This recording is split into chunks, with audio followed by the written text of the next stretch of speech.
오늘 에스겔 13장 함께 보시겠습니다. 제목은 거짓 선지자의 종말, 이렇게 나와 있습니다. 1절 보면은 여호와께서 내게 말씀하셨다. 하나님의 말씀으로 시작되는 것을 볼 수 있습니다. 모든 역사, 사건의 시작은 하나님의 말씀으로 시작되고 진행되고 마무리되는 것을 볼 수 있습니다. 선지자가 누구입니까? 선지자는 바로 하나님의 보내심을 받은 사람이고 하나님의 말씀을 받은 사람, 그래서 그 말씀을 전하는 대언이라고 하죠. 하나님의 말씀을 전하는 사람, 그리고 하나님의 뜻, 하나님의 하실 일을 전하는 사람을 선지자라고 합니다. 하나님의 보냄받은 자, 하나님의 말씀을 전하는 자, 하나님의 뜻을, 하나님이 하실 일을 전하는 자를 선지자라고 합니다. 그런데 오늘 본문은 거짓 선지자들의 특징과 그 결말을 우리에게 소개해주고 있습니다. 1절부터 굳이 사실은 나눌 필요는 없습니다. 다 한 이야기인데 굳이 나눠보자면은 1절부터 16절까지는 이 남자 거짓 선지자들의 특징과 그들에 대한 하나님의 심판을 보여주고 있습니다. 그리고 17절부터 23절까지는 여자 거짓 선지자들의 특징과 그들에 대한 하나님의 심판. 그런데 그 특징과 심판의 내용은 결국은 같습니다. 이 거짓 선지자들의 특징을 보면은 아주 여러 가지로 이렇게 나와 있는데 좀 정리를 해보면은 한 6가지 정도로 정리해 볼 수 있습니다. 거짓 선지자들의 특징은 첫째는 하나님의 말씀 들은 게 없죠. 그러니까 자기 마음대로, 우리 2절에 보면은 자기들 마음대로 예언하는 자들이다. 자기들의 사상, 자기들의 생각, 자기들이 하고 싶은 말, 자기의 말을 전하는 거죠. 그 다음에 두 번째는 거짓 선지자들에게는 열매가 없습니다. 위장이죠. 그리고 책임도 없습니다. 자기들의 한 말의 그 결과에 대해서 책임지지 않습니다. 5절에 보면은 너희 성벽에 구멍이 뚫리고 무너질 것 같은데도 그들은 그곳을 고치려 하지 않는다. 그래서 모든 나무는 그 열매로 아나니, 우리 예수님 말씀하시는데 열매가 없고 자기들의 한 말에 대해서 책임도 지지 않는 것을 볼 수 있습니다. 또 세 번째 보면은 하나님의 보냄을 받지 않은 사람들입니다. 스스로 자칭 선지자라고 합니다. 6절을 보면은 내가 너희를 보낸 적이 없는데도, 하나님을 보내신 적이 없습니다. 선지자는 자기가 선지자 되는 것이 아니라 하나님이 지명하는 거죠. 임명을 받는 것인데 하나님이 보낸 적도 없고 선지자로 지명한 적도 없는데 자칭 선지자로 행세하는 것입니다. 그리고 네 번째 특징 보면은 10절, 16절 두 번 반복되고 있는데 평화가 없는데도 불구하고 평화가 있다. 무슨 말입니까? 사람들이 듣기 좋아하는 말을 한다는 것이죠. 듣기 좋은 말. 잘 될 거야. 괜찮을 거야. 넌 성공할 거야. 넌 복 받을 거야. 이렇게 우리가 보편적으로 사람들이 듣기 좋은 말은 다 공통적이잖아요. 그죠? 그래서 듣기 좋은 말, 인기를 끌고 싶은 말, 그런 말들을 한다는 거죠. 그러니까 환영을 받는 거죠. 관심을 받고. 요즘 인기 얼마나 중요합니까? 인기에 죽고 살고 하는 사람들이 있지 않습니까? 그 다음에 특징은 사람을 현혹시킨다는 거죠. 미혹의 영이기 때문에 우리 다음 장에 보면은 18절에 팔목에 부적을 매다는 여자들과 길고 작은 온갖 너울을 만들어 사람들을 덫에 빠뜨리는 자들, 사람들을 덫에 빠뜨리는, 미혹, 가는 미혹의 영, 영은 진리의 영과 미혹의 영이 있는데, 우리 옛날에 보면은 이 우상들 보면은 굉장히 호화찬란하잖아요, 그죠? 그래서 뭔가 막 나올 것 같고, 오색찬란하고, 여기 보면은 부적을 붙이고, 이 온갖 너울을 머리에 막 너풀거리는 그런 것들을 이렇게 쓴다는 것입니다. 뭔가 막 나올 것 같고 그럴듯해 보이고. 그리고 마지막 이 특징은 결국 이들은 왜 합니까? 먹고 살기 위해서 한다는 것입니다. 생계수단으로, 돈벌이로 한다는 것입니다. 돈벌이로. 그것이 19절에 나와 있습니다. 19절에 보면은 너희는 보리쌀 한 움큼과 빵 한 조각을 어떻게 해요? 벌기 위해서, 돈 벌기 위해서. 그렇죠.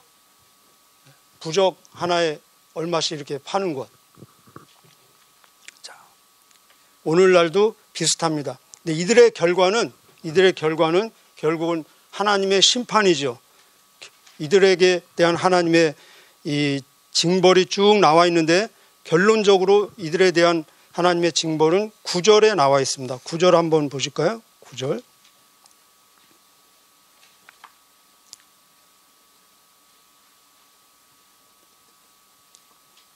9절 한번 같이 읽으실까요? 시작. 내가 헛된 환상을 보고 거짓 예언을 하는 예언자들을 칠 것이다. 그들의 이름은 내 백성의 명단에 적혀 있지 않을 것이며 이스라엘 백성의 호적에도 기록되지 않을 것이다. 그들이 이스라엘 땅에 들어가지 못할 것이니 그때 그들이 내가 주 여호와라는 것을 알게 될 것이다. 하나님이 손을 보신다는 거죠. 하나님이 친다는 거죠. 그죠? 하나님이 치고, 여기 보면은 명단에도 적혀 있지 않을 것이고 호적에도 등록되지 않을 것이다. 출생신고, 호적, 명단, 이것은 생명이 탄생했을 때 기록하는 거 아닙니까? 생명이 없을 것이다. 생명책에 기록되지 않을 것이다. 멸망이라는 거죠. 이 당시에 이스라엘 사람들은 보편적으로 굉장히 낙관적인 생각을 갖고 있었습니다. 긍정적인 생각, 확신 없는 확신을 가지고 있었습니다. 그 확신은 뭐냐면은 예루살렘은 그래도 망하지 않을 거야. 지금 2차 포로로 거의 망한 이 멸망의 상태가 굉장히 임박한 상태 아닙니까? 그리고 이 사람들은 지금 두 번째 포로로 와 있는 상태인데, 그래도 이 예루살렘은 망하지 않을 거야. 그리고 우리도 곧 예루살렘으로 되돌아갈 거야라는 이 확신을 가지고 있었습니다. 이 확신을 갖는 근거는 뭐냐? 그들이 가지고 있는 근거는 세 가지였는데, 그 당시에 첫째는 이 예루살렘에는 성전이 있다. 성전. 여러분, 하나님의 영광이 떠난 성전은 그냥 보통 세상 건물과 차이가 없는 거예요. 그런데 하나님의 영광이 떠난 것은 알지도 못하면서 그냥 껍데기인 성전이 있다. 그거 붙잡고 있는 겁니다. 두 번째 근거는 다윗의 왕조는 망하지 않는다. 다윗의 왕조는 영원하고 우리는 그 다윗 왕조의 백성이고 우리는 아브라함의 후예들이다. 아브라함의 믿음, 다윗의 믿음을 이어받는 것이 하나님 앞에서 중요한데, 그 믿음은 놓치고 이 육신적으로 아브라함의 후예 다윗의 혈통을, 다윗의 왕조의 백성들이라는 것만 지금 붙잡고 있는 것입니다. 그리고 세 번째 근거는 오늘 여기 10절, 16절에 나와 있는 것처럼 거짓 선지자들의 메시지가 뭡니까? 평화다, 평화다. 잘 될 거야, 잘 될 거야. 성공할 거야. 예루살렘이 어떤 도시냐? 평화의 도시입니다. 평화의 도시. 샬롬, 예루살렘, 샬롬. 평화의 도시인데 평화의 도시가 망할 수 있겠느냐? 평화다, 평화다. 평화가 없는데도 평화를 전하는 그 거짓 선지자들의 메시지를 더 붙잡고 싶잖아요. 그죠? 우리가 여기에서 받을 수 있는 메시지는 낙천적인 성격 물론 좋습니다. 긍정적인 생각 좋습니다. 확신 좋습니다. 우리가 구원의 확신을 가져야 되겠죠. 그죠? 여러분 구원의 확신 있으시죠? 아멘. 굉장히 중요합니다. 그런데 더 중요한 것은 무엇이냐? 올바른 근거의 확신을 갖는 것입니다. 여러분이 구원의 확신을 가지고 있다면 그 근거가 무엇입니까? 근거가 더 중요하다는 것입니다. 근거 없는 확신, 불확실한 확신을 가지고 있는 이들은 결국은 망하는 모습을 볼 수 있습니다. 우리가 예수님을 믿지도 않으면서 나는 구원 받았을 거야, 구원 받을 거야 라는 이 낙관적인 생각, 긍정적인 생각, 확신을 가지면은 그 얼마나 위험한 확신이겠습니까? 더 중요한 것은 하나님이 원하시는, 하나님이 의도하신 올바른 근거에 의한 확신을 가지고 있느냐라는 것입니다. 우리가 구원의 확신을 가지고 있다면 그 확신의 근거는 무엇이겠습니까? 바로 약속이신 하나님의 말씀, 그리고 예수님이 나를 위해서 무엇을 하셨나, 그 예수님이 나에게 누구신가에 대한 근거를 가지고 우리는 구원의 확신을 가져야 된다는 것입니다. 그래서 이 당시에 정말 올바른 하나님의 말씀을 전하는 진짜 선지자들은 인기가 없었음은 물론이거니와 핍박을 받는 것을 볼 수 있습니다. 이사야도 핍박받고 에레미야도 핍박받고 에스겔도 핍박받는 것을 볼 수 있습니다. 그래서 예수님 말씀하시기를 의를 위해서 핍박을 받는 자는, 박해를 받는 자는 복이 있나니 너희를 거슬려 나를 인하여 모든 악한 말을 할 때에는 기뻐하고 즐거워하라. 하늘에서 너희 상이 크미니라. 너희 전에 있던 선지자들도, 바로 이 당시의 선지자들을 말하는 것입니다. 너희 전에 있던 선지자들도 이같이 무엇을? 핍박을, 박해를 받았느니라. 이때뿐만 아니라 지금 우리가 살고 있는 오늘 이 시대에도 거짓 선지자들이 많이 난무하는 것을 볼 수 있습니다. 그래서 예수님도 말씀하시기를 말세의 징조 중에 하나가 거짓 그리스도, 거짓 선지자가 나타날 것이다. 그래서 하늘의 지혜는 뭐냐? 바로 분별력이라는 것입니다. 진리의 영과 미혹의 영. 지금도 오히려 지금은 사탄은 자기의 때가 얼마 남지 않은 것을 너무나 잘 알기 때문에 지금 더 발악하면서 미혹의 영으로 사람들을 현혹시키지 않겠습니까? 그래서 사탄은 사람들의 마음을 혼미케 하고 미혹케 해서 그리스도의 영광의 복음의 광채를 비치지 못하게 한다. 진리의 영을 구분하지 못하게 하는 것이 사탄의 전략이라는 것입니다. 자, 우리에게는 분별의 영이 필요합니다. 이것이 하늘의 지혜라는 것이죠. 그렇다면 우리가 어떻게 이 분별의 영을 가지고 진리와 비진리를 구분할 수 있겠습니까? 우리가 어떤 거짓의 영, 거짓 선지자의 메시지를 구분하기 위해서 그 거짓을 연구하고 공부하고, 그래서 이것은 이래서 잘못됐구나. 예를 들어서 신천지는 우리가 열심히 공부해가지고 신천지는 이래서 잘못됐구나. 버려. 여호와 증인 공부해서 이것은 이래서 잘못됐구나. 버리고. 우리가 이런 작업을 한다면은 평생 해도 끝이 나지 않습니다. 왜 그렇습니까? 새로운 거짓은 계속 나오기 때문에 그렇습니다. 그것을 공부할 필요가 없다는 얘기가 아닙니다. 진짜 중요한 것은 무엇이냐? 바로 이 진리에 집중하는 것이 모든 거짓을 구별하는 이 분별력이라는 것입니다. 사도행전 4장 12절에 말씀하시기를 다른 이로서는 구원을 얻을 수 없나니. 아멘. 저나 우리에게 구원을 받을 만한 다른 이름을 주신 적이 결코 없습니다. 너희 안에 이 마음을 품으라. 곧 그리스도 예수의 마음이니 그는 근본 하나님의 본체시지만 하나님과 동등됨을 취할 것으로 여기지 아니하시고 자기를 비어 사람의 모양으로 나타나시고 죽기까지 복종하셨으니 하나님이 그를 지극히 높여 모든 이름에 뛰어난 이름을 주시고 모든 무릎이 그 이름에 꿇게 하시고 모든 입으로 예수 그리스도를 주로 고백하여 하나님 아버지께 영광을 돌리게 하셨느니라. 아멘. 믿음의 주요, 우리 히브리서 12장 2절에 보면은 믿음의 주요 온전케 하시는 예수를 바라보자. 우리는 그냥 예수를 바라보자로 이렇게 나와 있는데 그 원어에는 너의 눈을 거기에 완전히 고착시켜라. 그렇게 나와 있습니다. 픽스 시켜라. 포커스.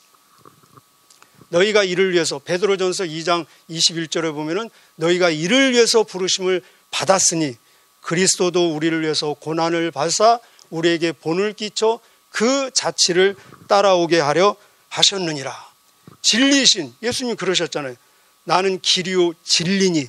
진리신 예수님께 집중하는 것이 모든 거짓으로부터 우리를 지킬 수 있는 비결이라는 것입니다. 여러분 동의하십니까? 자, 예수를 믿는 우리는 오늘 누구로 부름을 받았습니까? 바로 세상의 전도자로 부름받고 보냄을 받았습니다. 제가 서두에 선지자는 누구인가 말씀드렸죠. 선지자는 하나님의 보냄을 받은 자, 하나님의 말씀을 받아서 대언하는 자, 그리고 하나님의 뜻을 전하는 자. 전도자는 누굽니까? 전도자는 바로 예수님의 보냄을 받은 자입니다. 예수님 말씀하시기를 아버지가 나를 세상에 보낸 것처럼 나도 너희를 세상에 보낸다. 전도자가 누구입니까? 예수님의 말씀을 전하는 자입니다. 그죠? 너희는 온 천하에 다니며 만민에게 복음을 전파하라. 때를 얻든지 못 얻든지 말씀을 전파하라. 전도자가 누구입니까? 하나님의 소원, 하나님의 뜻을 전하는 자 아닙니까? 하나님의 소원이 무엇입니까? 하나님은 모든 사람이 구원을 받아 진리에 이르기를 원하신다. 그렇습니다.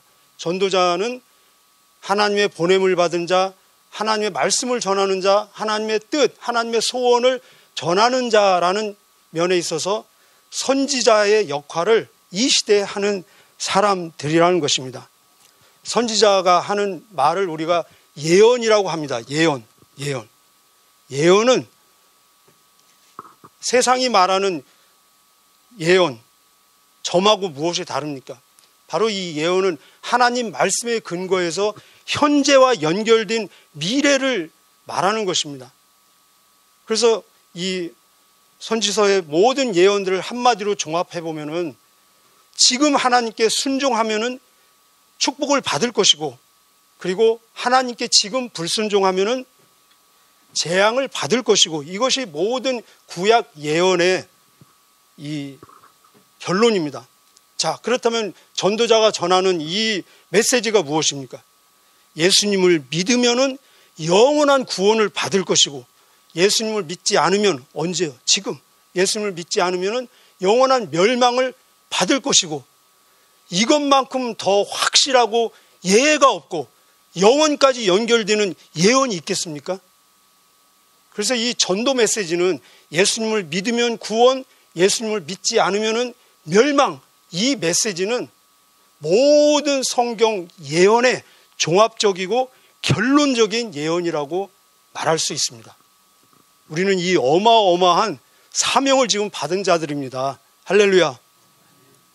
자, 우리 전에도 동일한 말씀이 나왔었는데 오늘 또 나오고 있습니다. 제가 개인적으로 굉장히 하나님께 감사를 드리고 있습니다. 이 무엇이냐면은 에스겔서에서 제일 많이 반복되는 이 문장이 뭐였죠? 그때 내가 하나님 여호와인 줄 그들이 알리라. 60번 정도 반복된다고 그러죠. 그죠? 그것이 목적이라는 것입니다. 이 거짓 선지자들도 심판하는 궁극적인 목적이 그때 그들이 내가 하나님인 것을 알 것이다. 우리 어제 말씀 들었죠. 내가 행하게 할 것이다. 행하게 할 것이다. 하나님의 의지. 내가 반드시 모든 인류로 하여금, 모든 피조물로 하여금 하나님이 하나님 되심을 인정하고 고백하게 하고야 말 것이다. 이것이 하나님의 의지인데, 오늘 이 내용도 그 참 선지자는 물론이거니와 거짓 선지자들까지도 하나님의 하나님 되심을 인정하고 고백시키고야 말 것이라는 것이 하나님의 의지라는 것입니다. 4번 지금 반복되고 있습니다. 한번 보실까요? 자, 9절. 아까 9절 이 전반부는 거짓 선지자들에 대한 심판이었잖아요. 내가 칠 것이고 그들 이름 명부에도 없을 것이고 호적에도 등록되지 않을 것이다. 자, 그 후반 한번 보실까요? 9절. 그들이 이스라엘 땅에 들어가지 못할 것이니, 그 다음부터 같이 읽을까요? 시작. 그때 그들이 내가 주 여호와라는 것을 알게 될 것이다. 여기 주에다가 한번 표시를 해 두실래요? 주. 누구든지 주의 이름을 부르는 자는 구원을 얻으리라로 연결되기 때문에 제가 이 주를 강조하는 것입니다. 자, 여기 9절에 나와 있습니다. 그 다음에 14절. 14절. 너희가 수고하여 해칠한 벽을 내가 무참히 허물고 그 바닥이 드러나게 하겠다. 벽이 무너져 너희가 그 밑에 깔려 죽을 것이니, 그 다음 시작. 그때 너희는 내가 여호와라는 것을 알게 될 것이다. 아멘. 23절. 23절이요. 21절에도 있네요. 21절 다음 페이지. 너희가 쓰고 다니던 너울도 찢어버려 너희 손에서 내 백성을 구해낼 것이다. 그들이 다시는 너희 손아귀에 붙잡히지 않을 것이니, 시작. 그때 너희는 내가 여호와라는 것을 알게 될 것이다. 자, 마지막 절이요. 23절. 그러므로 같이요. 시작. 그러므로 너희가 다시는 헛된 환상을 보지 못하고 거짓 예언을 못할 것이다. 내가 내 백성을 너희의 손아귀에서 건져낼 것이니, 구원한다는 것입니다. 구원. 하나님의 백성은 하나님이 구원하시고, 그 다음 큰 소리로 한번 같이 읽어볼까요? 시작. 그때 너희는 내가 여호와라는 것을 알게 될 것이다. 아멘. 하나님은 하나님 되심을 모든 피조물에게 알린다는 것입니다. 자연 만물을 통해서도 알리시잖아요. 그죠? 창세로부터 그의 지으신 모든 만물을 통해서 그의 영원하신 속성과 능력이 분명히 보여 알게 되나니 저희들이 핑계치 못할 것이니라. 우리의 양심을 통해서도 하나님은 하나님 되심을 알리시고, 꿈을 통해서, 환상을 통해서.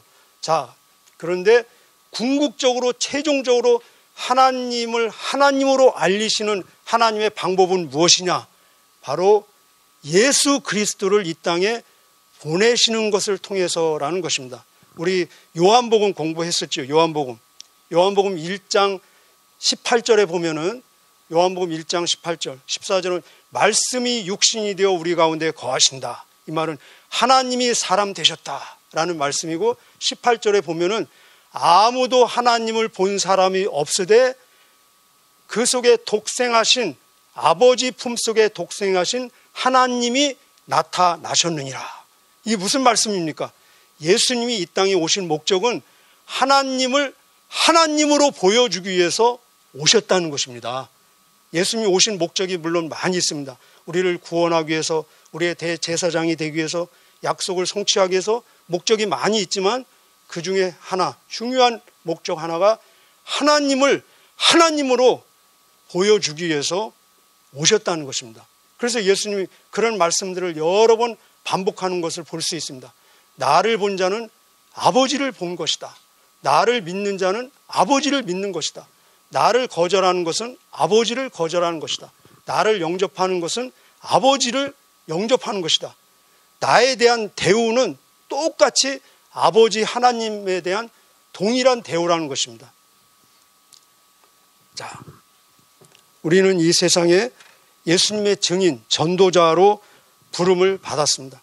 그럼 최종적인, 우리가 모든 인생들이 최종적인 심판대 앞에 설 것입니다. 우리 계속 심판을 지금 공부하고 있는데, 최종적인 심판, 이 개인의 심판, 내 개인의 종말이 올 수도 있고, 아니면은 지구 전체의 종말이 올 수도 있고, 언젠가 이 최종적인 하나님 앞에 심판대에 우리는 서게 될 것입니다. 모든 인간은 비껴나갈 수 없을 것입니다.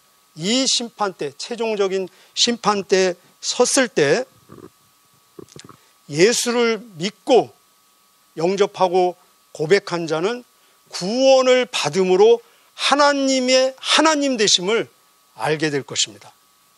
그런데 끝까지 예수를 거절한 자는 그 최종적인 심판대 앞에서 구원받지 못하는 걸 통해서 하나님의 하나님 되심을 알게 될 것입니다.